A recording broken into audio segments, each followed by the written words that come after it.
Well, tensions between the United Kingdom and Iran have eased. Embassies are now open in London and Tehran.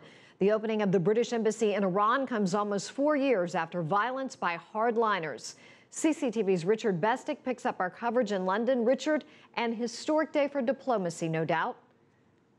It is. It's a breakthrough, and it follows on, of course, from that diplomatic triumph in Vienna, where world powers negotiated a curbing of Iran's nuclear program in return for the lifting of sanctions. While in Tehran, the British underlined the importance they attach to this breakthrough and the opening of the embassies with as much pomp and ceremony as they could muster. Here in London, for the simultaneous opening of the Iranian embassy, it was a much quieter affair. The benefits, though, according to the UK's Foreign Secretary Philip Hammond, are the same on both sides. He promised more trade as well as a warming of diplomatic relations. Susan, take a look at how the day panned out. With the British national anthem playing in the background, Britain's Foreign Secretary Philip Hammond said the opening of the embassy with the formal raising of the UK's Union flag represented the start of a new phase in relations between the two countries. Britain has operated without an embassy in Tehran since protesters stormed the building 4 years ago in protest against sanctions. The two main diplomatic compounds were ransacked and looted. It was, said Hammond, a low point. There's a big deficit of trust at the moment, and there are major issues on which we have fundamental differences of view.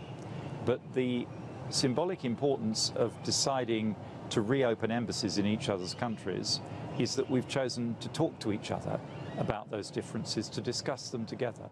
The establishment of more normalised diplomatic relations between Britain and Iran is a direct spin-off from the diplomatic triumph in Vienna. World powers agreed the lifting of international sanctions in exchange for curbs on Iran's nuclear program. A convoy of business leaders from Britain's oil industry followed the British Foreign Secretary into the embassy for the reopening. They trailed trade delegations from Germany and Italy as Iran, rich in oil and natural gas reserves, emerges from 12 years of economic isolation. In London, senior diplomatic figures from Iran began the process of opening their embassy in the British capital, a more subdued affair. Iran remains cautious in its relations with the outside world, doubts mirrored by some in the international community.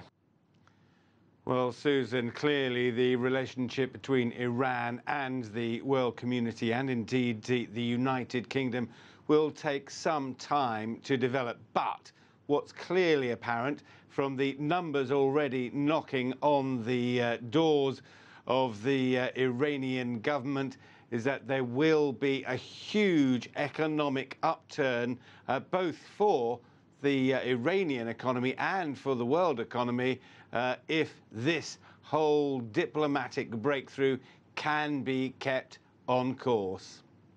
So, Richard, if the nuclear deal fails through Iranian non-compliance or the agreement is not ratified, will this diplomatic thaw actually be in vain, do you think? Well, that's the question. There are certainly concerns in some communities, particularly in the United States, in the US House of Congress, for example, where there are concerns about whether Iran will comply with the terms of the Vienna Accord, and that if they decide they haven't, then the whole thing could fall apart. There are also concerns about the role that Iran might take on when it develops its economy, what it'll spend its money on, whether it'll increase its defence spending, its spending on arms in a hostile, already burning region. Susan. Richard Bestick, thank you for that live in London.